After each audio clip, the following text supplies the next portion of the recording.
pour cette séance 3, donc le document est ici, il a dû vous être distribué en vue de classe. Si toutefois vous ne l'avez pas, n'hésitez pas à le télécharger et à l'imprimer.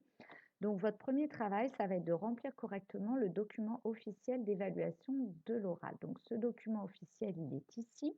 Donc l'idée, tout d'abord, ça va être de trouver, donc de mettre votre nom, votre prénom, votre classe, bien entendu, et ensuite de trouver un titre original au projet. Donc des exemples ont été donnés dans la fiche. Donc par exemple, si vous avez envie de faire votre parcours avenir, au lieu d'intituler votre projet Parcours avenir, eh bien, si par exemple votre rêve c'est de devenir, je ne sais pas, astronaute, je dis n'importe quoi, eh bien, vous pouvez mettre mon rêve de devenir astronaute ou direction la Lune. Enfin, essayez d'être originaux dans vos titres pour aiguiser un petit peu l'esprit du jury qui lira votre titre. Ensuite, le contenu du projet en quelques lignes. Donc, pour cela, le contenu du projet, vous allez mettre très rapidement quelques petits points de ce que vous allez faire, décrire pendant votre temps d'oral.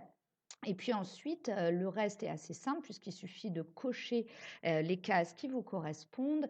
Donc, si votre travail est dans plusieurs parcours, essayez d'en choisir un principal, c'est quand même mieux. Vous pouvez mettre une croix et à la limite, à côté du deuxième, dire que vous allez en parler. Mais il vaut mieux en choisir qu'un. Si c'est dans le cadre d'un EPI, vous choisissez bien sûr le pays concerné. Puis ensuite, vous cochez les disciplines, vous entourez si vous passez seul à 2 ou à 3.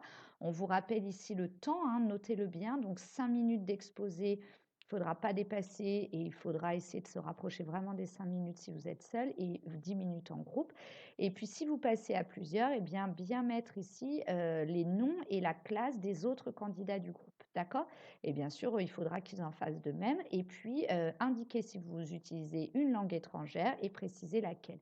Dans le facultatif, vous allez mettre la production réalisée. Donc déjà, si vous vous appuyez sur un diaporama, vous pouvez le mettre. Et puis, si vous avez réalisé une production, vous écrivez ici la production. Vous n'oubliez pas de dater, de signer et de faire signer par vos parents. Voilà. Donc ça, c'est le premier temps de travail. Ensuite, vous allez regarder les capsules 4 et 5 ici. Donc la capsule 4, les capsules, je les avais déjà réalisées l'année dernière, mais la capsule 4, je l'ai coupée parce que le début était inintéressant pour vous cette année. Donc c'est un peu bizarre le commencement, mais voilà, ça vous donne des conseils pour bien faire votre diaporama. Et sur la dernière capsule, ça donne même un petit peu des conseils sur l'oral aussi. Et puis ensuite, vous allez faire votre diaporama, donc en prenant bien compte des conseils donnés, et puis envoyez-le, échangez-le avec votre professeur référent. Au retour en présentiel, nous travaillerons l'oral donc en vie de classe, mais aussi avec votre référent. Donc n'hésitez pas dès maintenant à vous entraîner devant la glace, devant vos parents. Essayez de profiter de ce temps que vous avez à distance pour travailler ce diaporama et cet oral. Déjà, ça vous fera gagner du temps pour la suite. Bon courage!